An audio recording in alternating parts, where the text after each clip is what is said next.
क्या आपने कभी सोचा है हनुमान जी खुद इतने शक्तिशाली थे तो वे सुग्रीव के सेवक बन के क्यों रहते थे?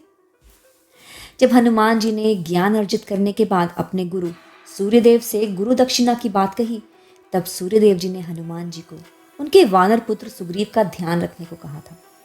तब से हनुमान जी ने सुग्रीव को हमेशा प्रोटेक्ट करने का वचन दिया। हनुमान चालीसा हिंदू संस्कृति में सबसे अधिक पूजनीय भक्ति भजनों में से एक है और इसका स्पिरिचुअल महत्व एग्जैजरेटेड नहीं है। 16वीं शताब्दी के कवि तुलसीदास द्वारा रचित ये भगवान हनुमान की भगवान राम के प्रति अटूट भक्ति का प्रमाण है और इसका महत्व एक साधारण भक्ति कविता से कहीं आगे तक फैला हुआ है।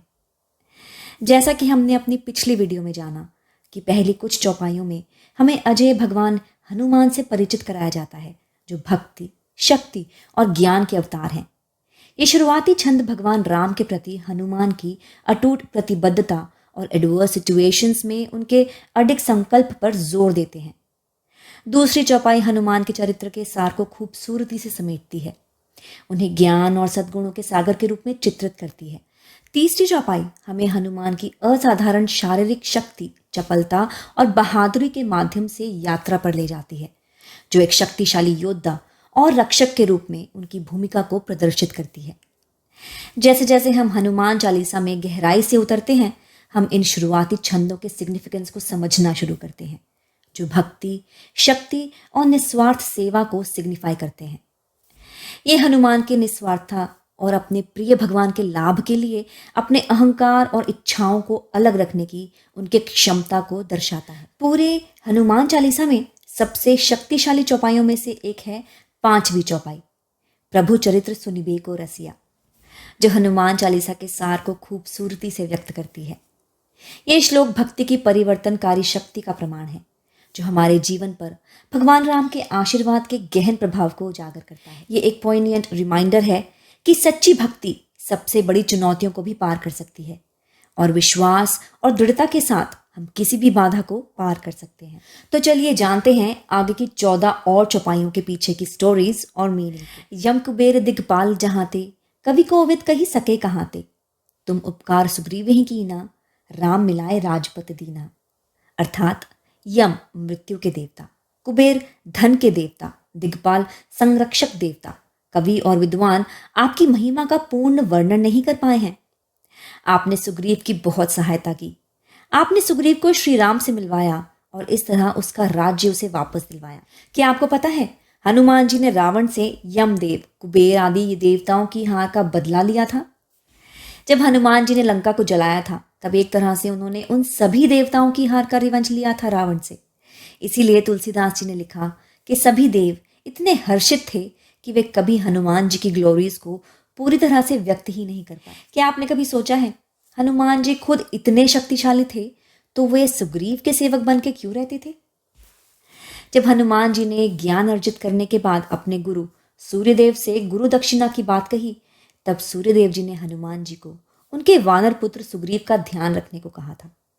तब से हनुमान जी ने सुग्रीव को हमेशा प्रोटेक्ट करने का वचन दिया और अंत में उन्होंने सुग्रीव की मित्रता श्री राम से करवाई थी, ताकि राम जी वाली का वध कर सुग्रीव को उनका राज्य वापस दिलवा सके। तुमरो मंत्र विभीषण माना, लंकेश्वर भय सब जग जाना, युग सहस्र जोजन पर भानु, लील्यो ताहि मधुर फल जानो। आपके उपदेशों का पालन करते हुए विभीषण भी लंका का राजा बन गया। आपने हजारों मील दूर स्थित सूर्य को मीठा लाल फल समझकर निगल लिया। क्या आपको पता है तुलसीदास जी ने 16th सेंचुरी में सन और अर्थ के बीच का डिस्टेंस बताया था, जो नासा जैसी स्पेस एजेंसीज ने मॉडर्न टूल्स यूज कर कैलकुलेट किया। एक युग में 12,000 साल होते हैं और सहस्त्र मतलब 1000 ईयर्स। एक योजन मतलब 8 माइल और उस 1 माइल में 1.6 किलोमीटर्स होते हैं। अब अगर 12,000 टाइम्स 1000 टाइम्स 8 टाइम्स 1.6 किया जाए तो नियरली 150 मिलियन किलोमीटर्स आएगा। इस कैलकुलेशन को सनातन धर्म में तब से जाना जाता है जब दूसरे कल्चर्स इन सब कॉन्सेप्ट्स पर ध्यान भी नहीं दिया करते थे। प्रभु मुद्रिका मेली मुख माही, जल्दी लांघ गए अचरज नाही, दुर्गम का जगत के जेते, सुगम अनुग्रह तुमरे तेते। भगवान श्री राम की अंगूठी अपने मुख में धारण करके आपने समुद्र पार कर लिया। इसमें कोई आश्चर्य नहीं है। इस संसार के सभी कठिन कार्य आपकी कृपा से आसान हो जाते हैं। क्या आपने कभी सोचा है राम जी ने अपनी अंगूठी केवल हनुमान जी को ही क्यों दी थी, जबकि सुग्रीव ने इन टोटल 4 गुट बनाए थे जो अलग अलग दिशाओं में गए थे माता सीता को ढूंढने। श्री राम को हनुमान जी पर इतना भरोसा था कि वे जानते थे कि कोई अगर माता सीता को ढूंढ सकता है तो वह हनुमान जी हैं। राम जी की दी हुई अंगूठी को हनुमान जी ने सेफ रखने के लिए अपने मुंह में दबा लिया था ताकि वे कहीं गिर ना जाए। जब हनुमान जी श्री राम के बड़े से बड़े काज को इजीली कर लेते हैं तो सोचिए अगर कोई उनको सच्चे मन से पूजे तो उस व्यक्ति के काज कितने इजीली होने लगेंगे। राम दुआरे तुम रखवारे, होत न आज्ञा बिन पैसारे, सब सुख लहे तुम्हारी सरना, तुम रक्षक काहू को डरना। आप श्री राम के राज्य के द्वारपाल हैं। आपकी अनुमति के बिना कोई प्रवेश भी नहीं कर सकता। आपकी कृपा के बिना श्री राम की कृपा मिलना अत्यंत दुर्लभ है।